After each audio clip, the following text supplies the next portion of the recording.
நாம் தமிழர் கட்சியில் இருந்து சீர்காழி சட்டமன்ற நிர்வாகிகள் கூண்டோடு விலகியுள்ளதை அடுத்து கட்சிக்கு பெரும் பின்னடைவு ஏற்பட்டிருப்பதாக கூறப்படுகிறது.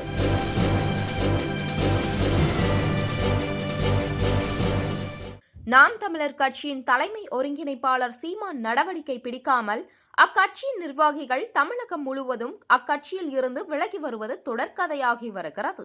கட்சியில் இருந்து விலகி திமுக, அதிமுக என பல்வேறு கட்சிகளில் தங்களை இணைத்துக் கொண்டுள்ளனர். இந்நிலையில் மயிலாடுதுறை மாவட்டம் சீர்காழியில் நாம் தமிழர் கட்சி சட்டமன்ற செயலாளர் ஜவஹர் நெடுஞ்செழியன் தலைமையில் நகர செயலாளர், நகர பொறுப்பாளர் மற்றும் மேற்கு ஒன்றிய செயலாளர் உட்பட 30க்கும் மேற்பட்டோர் நாம் தமிழர் கட்சியின் செயல்பாடுகளில் அதிருப்தி இருப்பதாக கூறி அக்கட்சியில் இருந்து விலகி அதிமுகவின் மயிலாடுதுறை மாவட்ட செயலாளர் பவுன்ராஜ், மாநில அம்மா பேரவை துணை செயலாளர் மார்க்கோனி முன்னிலையில் அதிமுகவில் இணைந்தனர்.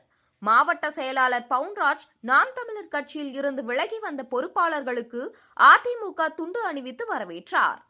இதனைத் தொடர்ந்து அதிமுகவில் சிறப்பாக செயல்பட வேண்டும் என கேட்டுக்கொண்டார். இந்நிகழ்வில் அதிமுக நகர்மன்ற உறுப்பினர்கள் மற்றும் பொறுப்பாளர்கள் பலர் கலந்து கொண்டனர். எந்த எதிர்பார்ப்புமே இல்லாமல் கடுமையாக உழைச்சோம். ஆனால் நம்மள தலைமை கொட்டா கூட மதிப்பில்லை. அதான் உண்மை.